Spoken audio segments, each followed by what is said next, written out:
The whole Liam Kumar Day effect, not really happened. Nigel couldn't make it. Yeah. I ran out Mendel always said he could make it. Don't do this whole... Phil, credit to the guy, he's always managed to do well. He is a shocking personality. You guys got a trophy? No. It was previous. No, well, like from Rashad Mendel. Right, you go. I'm a tag, Jack! I'm a fucking tag! Hello and welcome to another episode of the LOC Report. We're rapidly reaching the end of this series of the LOC Report, but we're not quite there yet. And me and Chris have obviously been along with you every step of the way. How's it going, Chris? Absolutely, yes. Yeah, we've been here since the start, and it has been quite exciting, I have to say. We expected it to be a good season. It has turned out that way. We're now in the death throes of it, and it's certainly hotting up to be a pretty decent climax. So it should be a shorter show today as a result, having less games to preview. But that doesn't mean we're not going to hit it with what we've got. So no, yeah, absolutely. Yeah, and we've got all the recaps for Week 14 to perfectly encapsulate everything that happened to where we are in the playoffs now. But yeah, as you say, nothing cancels the LOC. Boris can cancel Christmas, but the LOC does not get cancelled. So that's where we are. And so we'll come back to the news today because obviously we start off with the news, but where Week 14 should be the main focus before we get into that stuff, we'll start right there. And I believe the marquee matchup last week was the battle for the Winchester division. So of course we'll start there as well, since that was very independent from the playoff race itself, as it was simply a winning in, losing you're out scenario for these guys. So let's see how it went. Coach Nan's team took on the Dream Team in the battle for the Winchester division in Week 14, the final week of the regular season. It was a simple winning in, losing your out game for these two, and Ross's team came out triumphant 108-94. Viv gave his best shot at a late comeback to retake the division, but just came up short in this one, as you can see. When we look down the lineups, Aaron Rodgers has been the MVP guy. He has been all season long for both Ross's team and the NFL. 37 points. Stephon Diggs got 19 and Alvin Kamara got 15, and the Chiefs D getting 15 as well to bring the Winchester crown to Ross. On the other side for Viv, Russell Wilson did perform, and we said that was a key. He got 30 points. Kareem Hunt did his part with 23, and Rodrigo Blankenship, the kicker, 14, but not quite enough around that to bring this home for the Dream Team, and as such they are eliminated from playoffs. The history of this matchup all time, the Dream Team are, it's Ross leveled the series. It's 4-4 all time now, and second trip to the playoffs in a row for Ross's team, Chris. Yes, absolutely, yes. As I say, the laissez-faire, if you're being kind or just simply auto-draft and don't think you're not, approach appears to be working for Ross 2 years in a row. And with a team like that, it's going to. I know that Aaron Rodgers has been the sort of bedrock for that team for most of the year, and really he's the difference. Because all in all, it was pretty even. In fits and starts. Yes, his skill positions, I think, a little bit better than Ross than Viv's, but that's it. He did cobble together the points. But yeah, the combination of Rodgers plus Diggs, who seems to have come alive in the second half of the season, as well as some of the other components that we already knew were there, take him over that 100 points, and that's it. Between Rodgers and the Chiefs D, gets him over the line, back into the playoffs again. As for Viv, disappointing from where he was earlier in the year. His team has slowed down in the last few weeks.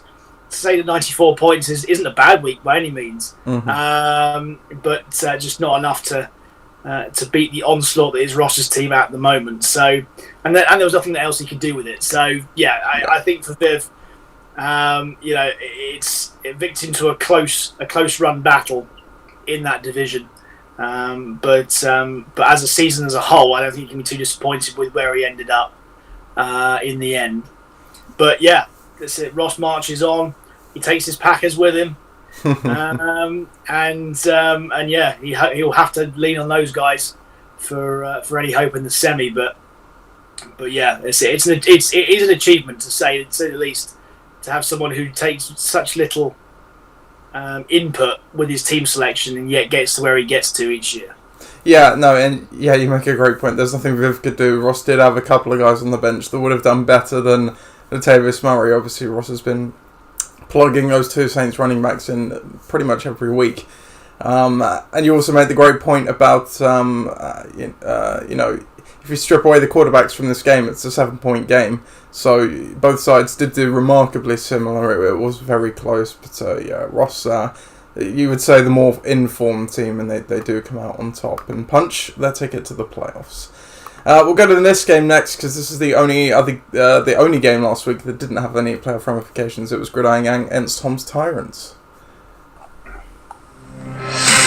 Gridiron Gang and Tom's Tyrants faced off for a bit of fun in Week 14, as they were both eliminated, looking just to finish the season with a win, and it turned out to be a nail-biting game, as it finished with a .06 point differential, 84-02 to 83-96 in favour of Tom's Tyrants. Looking down the lineup, Justin Herbert, he got 20 points, has been quite flying as well, but an okay day. Alan Robinson got 18, Keenan Allen got 11, Devontae Adams got 18, and nothing else doing there. On the other side for Gridiron Gang, Philip Rivers had a decent day with 22, Mike Davis returned to his early season form with 21, DeAndre Swift got 11, Austin Eckler got 15, nothing else behind that, but really the difference in this game was, and you'll see on the chart here how close it was up to the end, the Saints defense forcing a fumble on Jalen Hurts in a clock-killing situation gave Tom's Tyrants this 0.06 point victory. So how crucial those things are. At the same time, Will Lutz missed a couple of field goals. Either of that would have changed the result, but Tom's Tyrants come away with it. History of this matchup all time now. Tom's Tyrants are down here. They are now 7-7, I think. Yes, against Gridiron Gang. An exciting, if you're going to have a non-playoff game in Week 14, at least make it exciting, I guess. Absolutely, make it close. I mean, it's crazy that we've had one 0.02 point victory and then one 0.06 point victory. And yes, as we said before, with those sort of margins, you look at things like the -1 rushing yard for Robert Woods, and you think, man, if only I had that back. But it's not to be. I say you can't separate these two teams right now. What you can separate is the points that you both left on the bench. I think Tom would have felt very sick had he not won this game with 25 points and the Bucks D on the bench.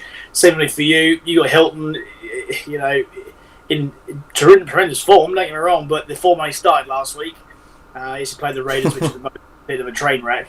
So there was obviously opportunities to win there, but they weren't, for you, not obvious. Maybe playing Sanders, they're against New Orleans, but perhaps you would go for that over Gurley against the Chargers. I do not know, or maybe even Gronk. I don't know. But anyway, doesn't matter. The fact of the matter is that yes, it's a good end of season game, bit of an exhibition, and it gets Tom into the consolation bowl, which it gives him an opportunity to go and at least win something this year.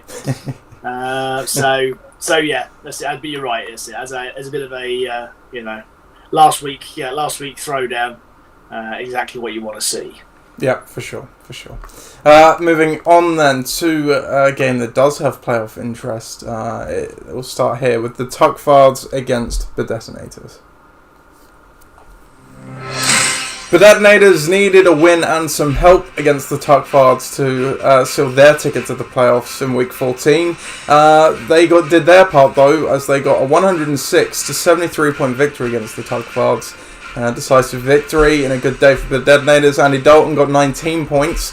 Ronald Jones got 14. Calvin Ridley got 18. And the football team defense, 2 defensive touchdowns en route to 24 points en route to a good day for the Detonators. On the other side, we know what it's been for the Tuckfards. It's Patrick Mahomes, he got 23. It's DeAndre Hopkins, he got 14. Smith-Schuster and Sanders decided to turn up once. They got 12 and 11 apiece, but nothing there, including a big fat 0 from Mark Ingram.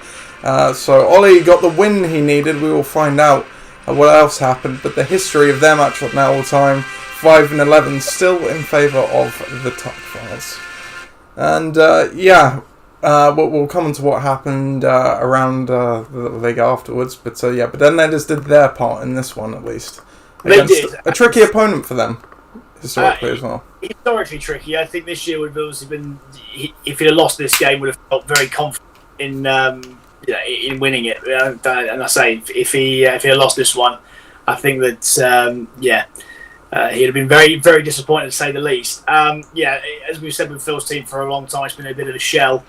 A body walking without a brain, and really keeping it going is Patrick Mahomes. Imagine where he would have been without him this year. As for Ollie, absolutely, solid week, exactly what needed to be done. But can we just talk about Chase Young for a moment? He made Nick Mullins cry, but halfway through that game, I mean, he was just raging, and there's that is a defense you got to watch for next year. I think that they're going to grow into a unit that's quite formidable. Mm-hmm. I think they did exactly what he needed to do, as you say. Playing some maybe unfancied guys in unfancied matchups, but look, it worked. We shall see in a moment what happens as a result of that. Mm-hmm. Yep, for sure. And I like that. Body walking without a brain. That's a good name for a zombie. Oh, that's an alternate name for a zombie. I like it. It's good. So we'll go on to our next game then. Yeah, clearly. Our next game then, you are gold against Pakistan. And obviously, I'll cover it in the recap. Here we go. You are Gold took on Pakistan in week 14. You are Gold had one mission, win, and they win the division and head to the playoffs. Pakistan, they needed to beat them for a shot at the playoffs and get quite a bit of help elsewhere. And it really went down to the wire this one, but You Are Gold does seal their ticket to the playoffs for the first time in their career. 99.06 to 98.48. Looking down the lineups, Kyler Murray hasn't been firing, but he did enough in this one, 21 points. Kenyon Drake, 15. Nick Chubb, boy did the You Are Gold need him back, he got 22, and the Bears defense got 21 as well, despite us all saying they should go against them. Pakistan, on the other hand, Ryan Tannehill, he got 20 points. That was a good day. David Montgomery, 22. AJ Brown, 17. And the Colts D, 12. But just coming up short. So it would have been a miracle for Pat to make playoffs. But as it is, You Are Gold does go to the playoffs. History in this matchup now. Let's see. There we are. You Are Gold are now 5-2 all time against Pakistan. So, Ollie doesn't find playoffs through the divisional route. We'll come on back to Bidednedis later, but You Are Gold does seal their ticket to the playoff, Chris. Yes, and by the skin of their eyelids, as we predicted in the last week's rundown. I say, we're happy to admit when we're wrong. The Bears D came up trumps for him, and had they have not done, he would not have won this game. So fair play. However, we did mention that for Pat that perhaps Amari Cooper might have been a better option for him, over Justin Jefferson, who was who had a tough matchup, and that came to be as well. So or Deontay Johnson. Yeah. It's unfortunate, and Deontay Johnson as well, of course. Yeah, get both tough matchups.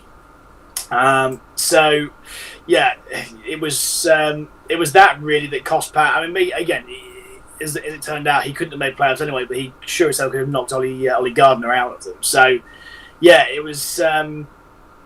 It was a good result there. Again, leaning on those guys that you would expect to be in there this time of the year to make a difference for You Are Gold. I say Murray and Drake have been great for him all year, but as you say, Chubb was the shot in the arm in that 1920 style NFL game played in 2020. Something crazy like 9 rushing touchdowns was crazy. But I think across the course of the year, you can't argue that team deserves to be there for the record that they have, and say the bench proves that as well. They've got depth in there too. So it's unfortunate for Pat because I think there'll be a lot of questions for him going, what if? I think if they had a few more weeks where all their players, or at least some of the key players, particularly AJ Brown and Michael Thomas, and as it turns out, David Montgomery in the middle part of the season was fit and wasn't injured, then I think they'd had a great chance at making the playoffs. But yeah, better luck next year. Whatever happened this year works. He drafted well. Yeah, absolutely. Yeah, much like Tom's Tyrants, a bit too late in the day for them to turn it around, but still got to 7 wins and obviously only just over half a point away from a winning season. So by no means bad, but yeah, Ole does go to the playoffs. So we'll now move to the Portsmouth division, as there were a couple of good matchups here. We'll start with this one, Chris. Your team, Ixan against Forge Flyers. The Friendship Bowl, the rematch of Corona Bowl 11, and a lot was on the line, well, for both of these teams in some ways. Forge Flyers, with a win, sealed their ticket to the playoffs, either by wildcard or division win, depending what happened in the Bucking the Trend game. But for Ixan, they were fighting to avoid their first losing season since, I believe, the 2012 season, something like that, a long time ago. They gave it their best effort, but they couldn't quite avoid it, as Forge Flyers took this one and sent themselves to the playoffs 102-91. Looking down the lineup, Lamar Jackson had a great day. He got 37 points. Massive reason and a massive part of the comeback as well for Forge Flyers to win this. Derrick Henry erupted again for 34 points. And behind that, no other double-digit points. But obviously they got what they needed from those two main players. For Ixan, Kirk Cousins had 19 points in a difficult matchup. Brennan Ayuk got 12 points. Chris Carson got 16. Jason Sanders got 10. And the Seahawks, he got 19. So a decent day in the end, but not quite enough. And they do suffer their first losing season in a long time. History of this matchup now. Forge Flyers are 12-4 against Ixan. And Forge Flyers returns to the playoffs for the second year running as well. Absolutely. That is surprising as for you and for everyone who's listening as it is to me. Because I've always said throughout the course of this year, my team is far from vintage. And yes, I rely on largely two players, to get me across the line most weeks. And those two players did perform. I'm a little bit disappointed, as you say, about the other skill positions. Say, particularly Connor Chuck and McLaurin obviously had just duff weeks, but three difficult matchups. So, yeah, gets me there, which is fantastic. Ben couldn't have done anything more. I think, to be honest with you, to get to 90 points with those guys that he's got there was excellent. You look at who else he's got on the bench, who you could have potentially played over Giovanni Bernard. You could have played anybody and they would have done better, but it wouldn't have made a difference to the result. I think that Ixan really, having a Christian McCaffrey-less year makes a massive difference to that team, because that he is worth 400 points in a good year, maybe more. That's what he's been left without for all but 2 games of the year. So I do feel for Ben in some ways, but yeah. Yes, to have 2 losing seasons in 8 years is some achievement. So that can't take you away from that. But yeah, that's it. My team goes into the playoffs once again. And yeah, if you're in the final 4, you've always got a chance, I suppose. So yeah, we'll see where it goes. Absolutely, and obviously you touched on it, Fix, and just injury-ravaged season. And on paper, all this obviously goes down as a losing year. It certainly doesn't feel like it, knowing what they've had to overcome to get to 6 wins is still a massively good achievement. Only 1 shy, obviously, of avoiding that losing season as well. So, good effort by Ben, all things considered. So then, that's 3 of the playoff teams sorted. That means it all comes down to this next one to decide between Bedednators and Bucking the Trend who makes playoffs. Here we go. Bucking the Trend faced off against Bare Necessities in Week 14, and their goal was simple: to win and lose, and it becomes a bit more dicey. But they faced a very, very informed Bare Necessities team on the day, who just managed to beat them 125-116, and the points weren't there, so Bucking the Trend falls out of the playoffs with this loss. and the Detonators steals the wild card from them. Looking down the lineup for bare necessities, Josh Allen 22 points, Dalvin Cook 17, Jonathan Taylor 29, Travis Kelce 20, J.K. Dobbins 13, and the 49ers D 15. So terrific day all round for a lot of those guys, and that's holding a 0 from Devontae Parker as well. On the other side, for backing the trend, they gave it their best shot. They did all they could, but just coming up short, despite, I think, having the second highest point total on the week across the LOC. Taysom Hill got 23, Tyreek Hill got 23, DK Metcalf got 12, and the Rams D on Thursday night with that massive advantage, they gave them 25, but it wasn't enough, and they fall to bare necessities. History of this matchup all time, bare necessities are now 2-1 against bucking the trend, and it's got a sting that bucking the trend could have literally faced anybody else, playoff teams or otherwise, and they'd be in the playoffs right now.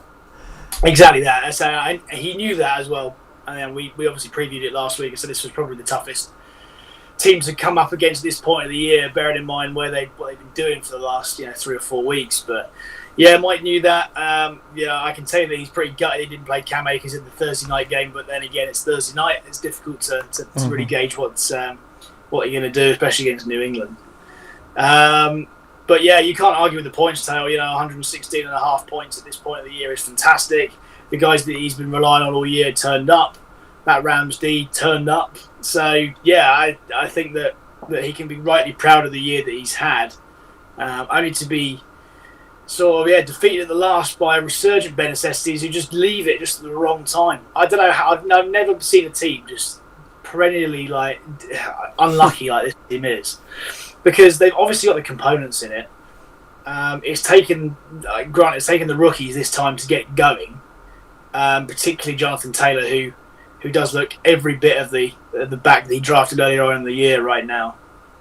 But yeah, 125 points near enough with carrying a player right now, fantastic. But what's it worth? It's an irrelevancy at the moment, isn't it? So there's one thing for next year is that this team is obviously drafted well. It's obviously put together well, and we know that Dave's good on the waivers, but he just needs to get across the lines to the playoffs. And I do think that it would be in with one hell of a shot. Yeah, for sure. But just hasn't been that way. No. Really hasn't. No, exactly. And so both of these teams just miss out on the playoffs. Obviously, they'll be going to the consolation bracket. But Detonators does just take it. We'll go to the milestone standing and stats now, actually, because we can see exactly how that pan. If we go to the overall tab, so yeah, obviously you see Detonators in fourth there. They have it's about a 33-point edge.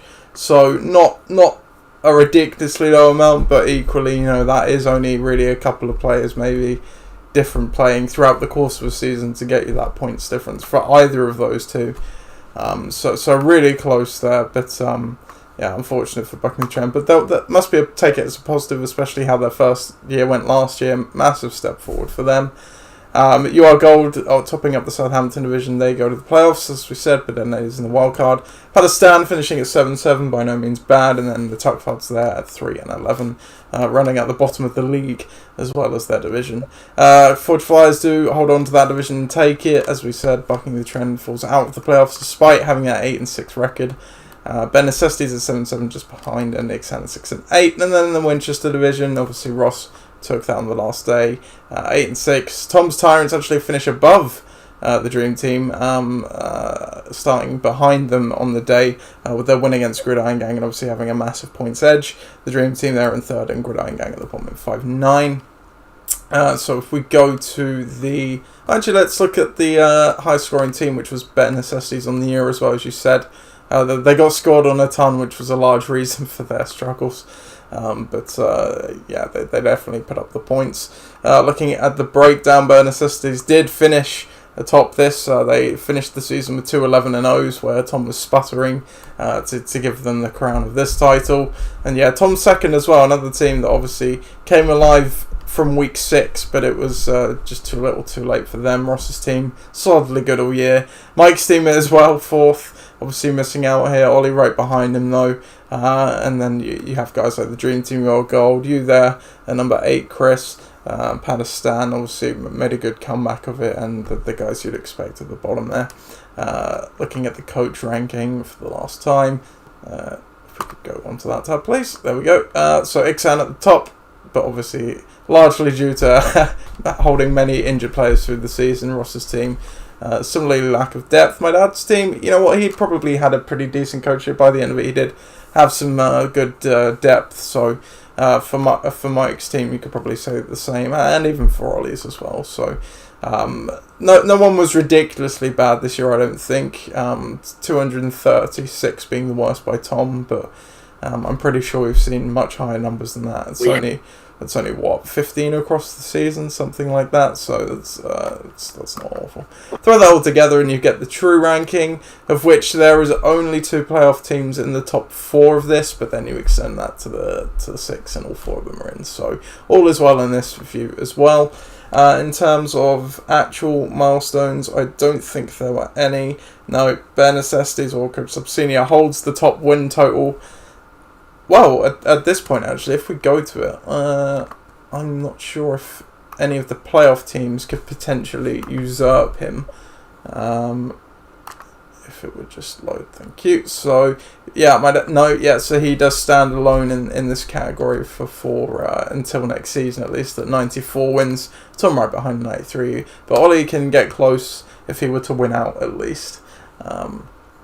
So that's everything there. I don't think there's any other stuff in the milestone standing stats, so we will go to the news now. Where's my jingle? Here it is.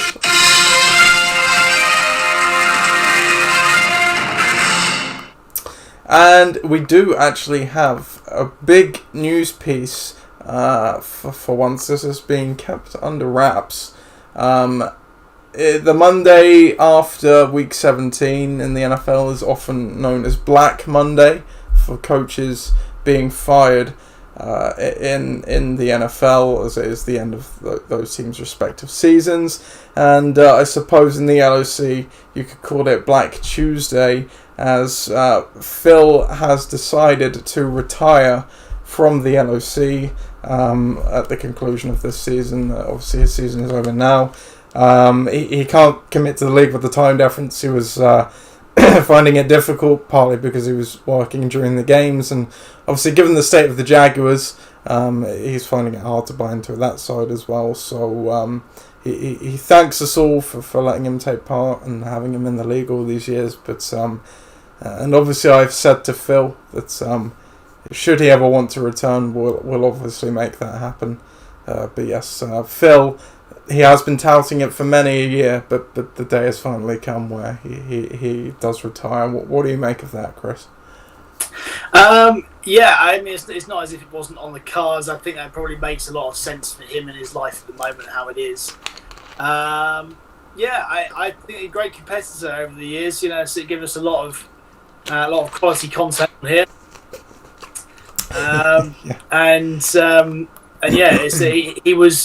He'll always be that guy that should have achieved more, I think. Bearing in mind that he's still up there in terms of wins, so he didn't quite crack 90. Now obviously won't. Yeah. But yeah, got so many times to get in so close, and yet always fell at the last. So yeah, I guess it really is sort of a bittersweet thing, really, that he'll never be able to, or certainly not for now, come back and be able to do what he did. But yeah, certainly this season, and I know that last season was probably his best chance, and it's a soul-destroying loss in the semi last year, and then this year has obviously been a downside for him. So it's always sad to see someone go, but it's always sad to see someone go for the the wrong reasons, and this isn't the wrong reasons by any means. This is every bit the right reasons. So I think everyone should wish him luck as to whatever he does next. Being down there in New Zealand is not easy, I would think. Especially when you're wanting to be competitive. But yeah, as I say, Phil's a good guy. Yeah. He competed well, but I think that when you're that far away from home, and you especially with some of the social things that we're looking to do, it's quite difficult to be involved in that, and I can see why you would take a step back if you couldn't 100% commit to it. Yeah, absolutely, and obviously Phil will be immortalised in the intro to this show forever anyway, and I did say to Phil that we'll keep him in the chat and everything, as being a founding member of the league all these years as well. And like you say, he entered this year leading the win total. Obviously he had a 3-11 year, but he was comfortably ahead in the win total. And like you say, last season was probably his year. He almost certainly, I think, would have retired had he won it last year. At that point, this year always did have that kind of Tom Coughlin feel to it, where he just stayed on perhaps a bit too long for the reasons you've already said. So obviously, if he ever decides to come back, I'm sure he may do at some point when he returns back home and everything. But yeah, for now, Phil does retire, and that leaves the LOC to find a new coach again for the first time in a couple of years. So we'll obviously process that through the off-season and see what happens there. In terms of other news, Bednaders, only the one interesting transaction I picked out was Jalen Hurts for Tyler Boyd. What do you make of that one, Chris? Jalen Hurts is a big gamble at this point. I know that he played well last week, but yeah, it doesn't take long for teams to footage and find a player out like that. I think for Ollie playing him in a game like he is this week is certainly a bold move. But he's got to have a few bold moves, I think, this week. We'll get to that in a bit for sure. So yeah, I can see why he's doing it, but yeah, it's certainly a big gamble right now. Absolutely. Should have done as part of the milestones as well. So we'll start off with Phil here as we are talking about his retirement. So we have 2 Corona Bowl runners-up in his time, 6 playoff appearances, which I believe is a record on his own. After obviously Nige joined him, and I think Viv and Ben joined him as well in recent seasons. So he at least retires with that. 1 regular season championship 2014, 3 division championships 13, 14 and 19. Won a coach of the year in 2012, but arguably like Belichick, could have easily won more. Won a league commissioner's award, a comeback award last year, overachiever and a luck award. 15 accolades across his career in the LOC, so a good run for him. Looking elsewhere, so in terms of playoffs, obviously the Detonators will be making their 4th appearance in the playoffs this year. Ollie Gardner makes his 1st. You, Chris, make your 4th. And Ross makes his 3rd as well, obviously 2 years in a row for those last 2 guys. Looking at regular season champions, I've gone down to the bottom there. Obviously, Chris, you've notched your 3rd one, which is an LOC record, if you didn't know. Just love the record. But yeah, I didn't know. Yeah, there you go. And then in terms of division championships, so Ollie Gardner obviously won his 1st as well with his 1st playoff appearance. Chris, you won your 3rd as well, and Ross got his 2nd, and the longest span between division championships, you can say, for him, 2009 and 2020. So yeah, and then obviously the highest scoring team going to my dad, who I believe also holds this record for 3 as well. Tom's got 3 there as well, but not many people with 3 of those. And at the end of the show, we'll come back to Coach of the Year, but we'll just go straight on to the Week 15 matchups now. So yeah, we've got 2 playoff matchups. We're not going to review the consolation preview, those, but we will recap though the 3rd place bowl, obviously in week 16. So we have 2 playoff games to choose from. Forge Fires against the Detonators, and you are Gold against Always Sunny in Philadelphia Eagles. Where would you like to start, Chris? Both of them are massive. Let's go with the team that's blowing out the other one first of all. So let's start with Ross. Okay, sure. Okay, so the first of these 2 then is you are Gold against Always Sunny in Philadelphia Eagles.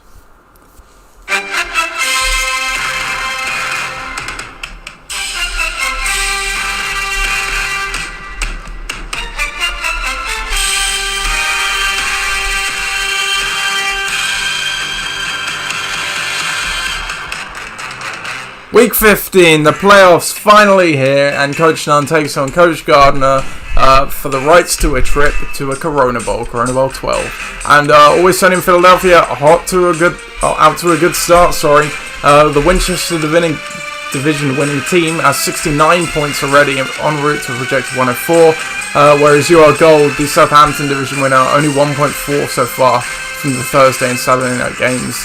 Their projection is only 82. Looking down the lineups for Ross's team, Rodgers, the Packers and the Bills have already played, and that's it. So Rodgers got 20, Jones got 22, Diggs got 15, and Tyler Bass got 12. So they are out to a great start, and around that, no changes there for You Are Gold. They had Tim Patrick play. He only got 1.4 points. Cooper Kupp comes into the lineup, otherwise unchanged as well. Not really anything to talk about on the bench or injury-wise. History of this matchup all time. It's on this tab here somewhere. Bear with me, dear listeners. You Are Gold is 3-3 all time against Ross's team. So, but that may be changing already. Chris, I will leave you to recap this one quickly, and I will be back in a second. No problem. Well, as you can see, this is really a knife edge in terms of the record. Saturday night has blown us out, really, because it's sort of taken away the element of surprise. Yes, Rodgers played well last night, but Aaron Jones, they relied on him a lot. And obviously 22 points at this point is absolutely brilliant. You don't want anything more than that, really. So Stephon Diggs got injured in the game in Denver, but put up his points already. And Tyler Bass has been sneaky great for the last few weeks as a kicker. So, yeah, I think we've seen massive points totals at this point in semi-finals, but never something like this. And then again, we've very rarely seen Saturday night games before. As for the guys who are left, Kamara and Murray have a reasonably difficult matchup against Kansas City. Evans against Atlanta, you'd like to think that he would do well in that. And the Chiefs play in New Orleans. Well, so if you take that into account, so I think that could be a bit of a shootout in that game. But there's one defense that's going to stop. At the moment, it's the Chiefs. They seem to be playing quite well. On the other side, You Are Gold. They have to rely on those three at the top to have any chance here, and those three at the top have to go for big numbers. We've seen running quarterbacks play well against Philly this year. Lamar Jackson earlier in the year sliced them apart. So they're going to have to hope for a very similar thing, and I think that it helps that they're playing at home right now. We saw last week that Cleveland, they ran, and they ran all over Baltimore, and we thought their defense was great, but when you've got a guy like Chubb, who is coming from injury but is reasonably fresh this time of the year, playing in New York against the Giants with all the weather problems they're having, I think that he's going to have quite a lot of volume in this game. And then you look down, say Tim Patrick's not gone for a great total so far. So it was a very difficult matchup for him, especially at home.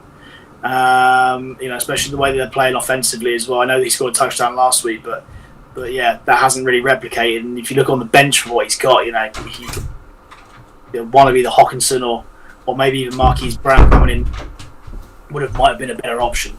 But Thielen and Kupp, they're going to get plenty of targets. I think Kupp's obviously got a better matchup against the Jets, but Thielen played well earlier on in the year against Chicago. 2 touchdowns in that game, so they're going to have to hope for a very similar thing. And say the Bears D played a dangerous QB last week in Deshaun Watson. They're going to play Kirk Cousins this week. He's good for a couple of picks. I think that played them away as well. With taking away the weather, is that will potentially help the offense there. But I always hate playing a skill position against your own defense. So it's not great for You Are Gold. I think that they're going to have to. A lot's going to have to go their way. Obviously, Ross has got one hell of an advantage at the moment. He still consistently plays those two New Orleans running backs against KC, which I'm a little bit concerned about. One of them's going to break out, just which one it is. But you can't really argue with the three that he's got left plus the defense. So I think I'm going to go for Ross to win this game and say he's got 69-point advantage near enough going into Sunday. And 3 or 4 guys to even get back to that total is going to be very, very difficult. For you. Yeah, for sure. It looks like unfortunately Coach Gardner's first playoff appearance may be over before it even really started. Certainly for his side. Yeah, it's a pretty. I mean, it's 20 points from a quarterback. He's had a couple of good players from some skill positions and a decent day from a kicker. It's not completely insurmountable. The one big knock you have for your gold is obviously that Tim Patrick has already started so poorly. I think if they still had all zeros, it does change it a little bit, but it is an uphill battle. And like you say, you've got to think, especially with Breeze coming back. Kamara's been awful with Taysom Hill at quarterback, but with Breeze coming back, you've got to think that they'll at least get the receiving production out of those guys. So yeah, it's looking very good for Ross right now. I'd agree it's probably Ross to go to his first Corona Bowl. But we'll see if Ollie can pull off the biggest probably comeback in LOC history. No doubt. By the way, it's criminal that TJ Hawkinson isn't playing consistently for 18, because that guy has been absolutely on fire fantasy-wise. He's for the last... I mean, he's actually on fire, but he's giving consistent high single-digit numbers for the last little bit, which is kind of what you need just as number 3 receiver, just to get you ticking over. Yeah. But, yeah, I think Tim Patrick playing Buffalo was a mistake. I really do. I know you can say that now once he scored 14 yards on the day, but that offense is no good, and the Buffalo defense is great. So it was going to happen. Yeah, absolutely. And maybe what played into that was Stafford possibly not suiting up. That sounds like now he might. So who knows? We don't know. But not a great start for your gold. So we'll go on to the other matchup now. So that was 2 never before won the Corona Bowls. Now we're seeing 2 two-time champions face off in their first round in Week 15.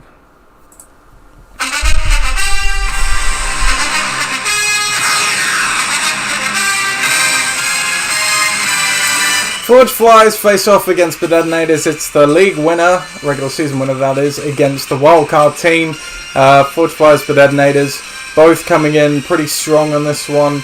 Projections do have it going in Chris's favour currently, though, 91-78 with 7.8 points already from Robert Tonyan on the Saturday night game. Looking down the lineup, starting with Forge Flies, Naeem Hines comes back in, otherwise unchanged. On the Detonator side of the ball, it's a sea of change. Jalen Hurts, Jeff Wilson, Michael Pittman and Gus Edwards all currently in line to start. Julio Jones has been ruled as out. There are some other ways the Detonators could turn, but a team that they've made it, but they're certainly not necessarily at full strength going to the playoffs here. History of this matchup all time, Forge Flies are 7-8 against the Detonators, and I should say injury-wise, James Conner questionable, but he could end up playing. Anyway, Chris, over to you. So, this 2 times champions battling for the right to perhaps be the first 3-time champion. Perhaps. One of us will. But I think that when you look at this, and if you said at the beginning of the season or even midpoint of the season what Ollie's team is going to be and this is going to make the playoffs, I think that someone might have laughed at you. This is a team of absolute waiver wire. Just I don't know, throwing caution to the wind with them off the waivers straight into the team. The matchups aren't great. Not gonna lie, for guys in the key positions that they've got, but he's tried his best to make sure that he's got people who could score. The likes of Pittman against Houston, the likes of Edwards against Jacksonville, the likes of Wilson against Dallas. Those 3 guys, if they're going to do anything, they're going to do anything against those defenses. He's benching guys like Cooks, like Edwards-Helaire, in favour of guys like that. His number one back this year has been Robinson. He's going to have an unbelievable amount of volume, you would think, but it's again against that Baltimore defense. How many times are they going to be able to stay on the field? Are they going to see a lot of offense, or is it, going to be another QB carousel between Gardner Minshew and Mike Glennon this week? I think Minshew's starting, but who knows what's going to happen there. But you look down, Ridley against Tampa is probably the other number 1 guy you would expect. Difficult matchup there too. And if he's going to have any sort of hope really to get a result, Hurts has got to play very well against Arizona, and the Titans have got to gobble up, whether it be an injured Stafford or somebody else who's playing for the Lions. As for me, I'm pretty much full strength. You can't really argue with some of the matchups there. You like at this point Jackson against the Jags, Henry against Detroit, which is the a star matchup this week for me. Nyheim Hines against Houston. We've seen various backs go off against them. McLaurin against Seattle. I've played better recently, but Dwayne Haskins is in. McLaurin took a bit of a dip while Alex Smith and Kyle Allen were in. He played better with Haskins at the beginning of the year, so I'm hoping for a result on that. Yes, Connor's banged up, but I've picked up as many backups as I can to replace him, whether it be Snell or Samuels on the day, who knows. I know I've got DJ Moore on the bench, who did okay last night against Green Bay, unexpectedly. But the Steelers D is the one for me that I want to look at, and that has been a sneaky source of points for me over the course of the year. They have been great. They've been great value. And playing against Cincinnati with their QB problems that they have there, I'm expecting big things. So yeah, I don't like to, to write teams off at this stage, especially in the playoffs, because there's a reason why they got here.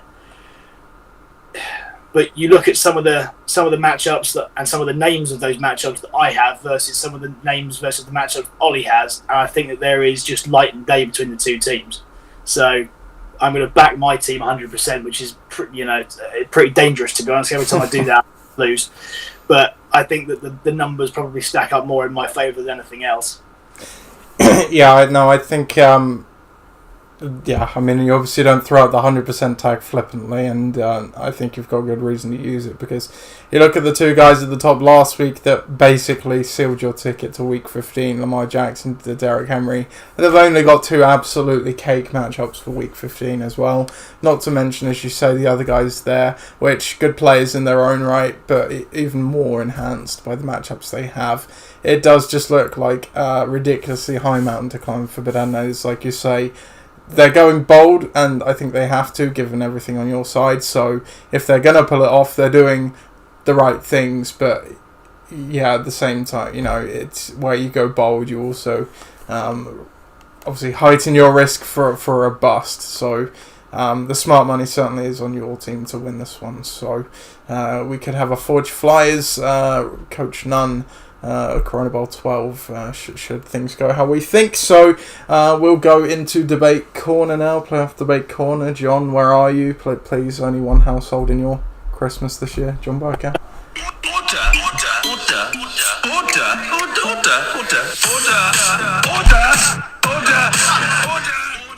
Thank you, John. This Debate Corner, it is a playoff-themed one, whereas last week's was a consolation bracket-themed one. We're not going to talk about who we think is going to win it. We're going to talk about which playoff team will disappoint the most. So that could either be across the playoffs, getting to the final and then not doing well, or it could be just in the first round. However you want to interpret it, Chris.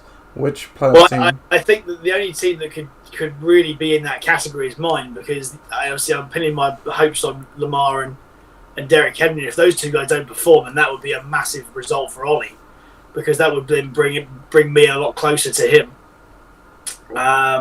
And if that team that I've got lost to his team right now, that would be I'd applaud him first of all, because a brilliant achievement. But yeah, I don't think you can look. I think the other team, or the other game, Ross is so far ahead that if Ollie Gardner came back to win that, it wouldn't necessarily be just a disappointment for Ross. It would be a massive disappointment for Ross, but for us as neutrals, you can only applaud that the comeback was so good that wouldn't be a disappointment necessarily. Whilst I think there's such a one-sided swing to our game, that really would be a major disappointment for me anyway, because looking at what I've got, those players should comfortably beat the other team. So yeah, that's where I'm at. Okay, yeah, I am going to go with Ross's team, in the sense that obviously they have got That's 69 points in the bag already, 67-point lead. For them to lose that now, it would be a crazy, like obviously great turnaround for your goal, but it would be just soul-crushingly disappointing for Ross to have that advantage at this stage. And as I said, it looks big on paper, but when you factor in it's a quarterback and then it's a couple of guys who had, it's certainly not an insurmountable amount given how many players Ross has already had. So that would be quite. I'm very surprised though. I mean, I think I can nail my flag to the mast now. If that happened, that would be the biggest upset I think we've ever seen. Exactly. Yeah, and you'd only have to say it's a disappointment. Yeah, I don't know. Depends by how much. If Ross manages to score over, let's say 90 points and still loses the game, I think you would then have to applaud Ollie Gardner's pluck. Sure. But yeah, I mean, sure. I mean, to get this far, and to be this far in with the 70-point margin going into Sunday and then losing the game, no way. That can't happen. Crazy things happen in the LOC. We've seen them. But yeah, and this is why tonight should be very exciting. Yeah, absolutely, and that's all we have to say. Anyway, we don't need to build it up anymore. It's already as exciting as it is. We've got some consolation brackets going on. Some other people just playing with themselves for pride. So it's going to be a good week 15 from anyone's point of view. Thank you for joining yet again, Chris. Welcome. That's it. It's good to be here. That's it. Again, that's it. We're still going on. We've still got a couple of weeks left. Oh, yeah, sure. Oh, I nearly forgot. No, we're not leaving the outro because we have the awards to do first, or the nominees at least. So before we close out the show, we'll go over them. So we'll start at the bottom and work our way up with the Luck Award. So first on the ticket for the Luck Award is Ollie Gardner's team. He does have quite a low points against. You look 12.45 there. Perhaps had a bit of a soft division as well, so some luck there. We also have your team, Chris. You did have the lowest amount of points conceded, obviously we see in the breakdown, but that's no blight on your team either because you have put a good amount of points forward and you don't stumble into 9 wins. We have Mike Taylor's team as well. Again, sorry, he is the lowest conceded team.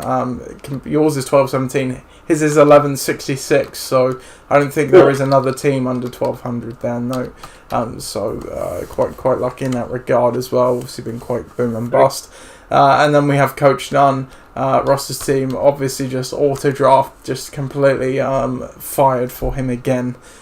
He did concede a lot of points, so he needed that good team, and he only just fell 2 points short of the highest scoring team as well. So, that's right, 2 points short of the highest scoring team. So very lucky to have that team bestowed upon him. So that's the Luck Award. For the Overachiever Award, we have Coach Sherwood. It doesn't take much guessing why that is. Obviously, what they've been through the season to have a 6-8 record is no small feat. Same for my team. Obviously, I've played large swathes of the year, well, practically the whole year without my first round pick. Large periods of the year without my second and third round pick. So it's been an uphill battle for Gridiron Gang as well. We also have Coach Nunn again, overachieving in the sense that for someone who doesn't change their team at all. And just had an auto-drafted team, you've got to put that down as an overachieving team. And Coach Burdett as well, I put down on this.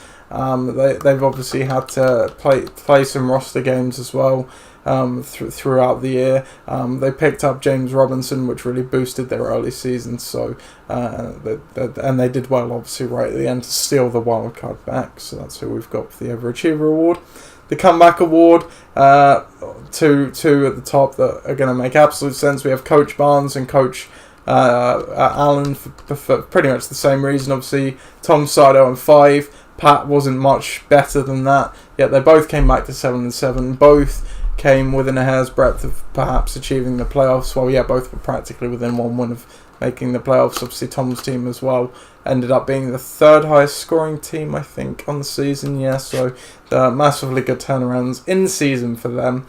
Coach Gardner has the Comeback Award as well. Last season was a losing year for them, obviously. They've taken a few years to kind of find their feet in the LOC. They've been doing okay, but never setting the world alight. But this year obviously was a step up for them. And I put Coach Merritt in here because to come back from that bitterly disappointing playoffs last season to even play in this season, obviously we know now he's retired, but he was basically at retirement's door to come back and give it one more go. Deserves a bit of recognition as well there. The League Commissioners Award, we have you, Chris, for your stellar performances on the podcast as always. Must be a record amount of appearances on the pod for a number of years. We've got Coach Barnes as the E.Locker and obviously the writer of the Power Rankings. We have Coach Nunn for his entertaining team names.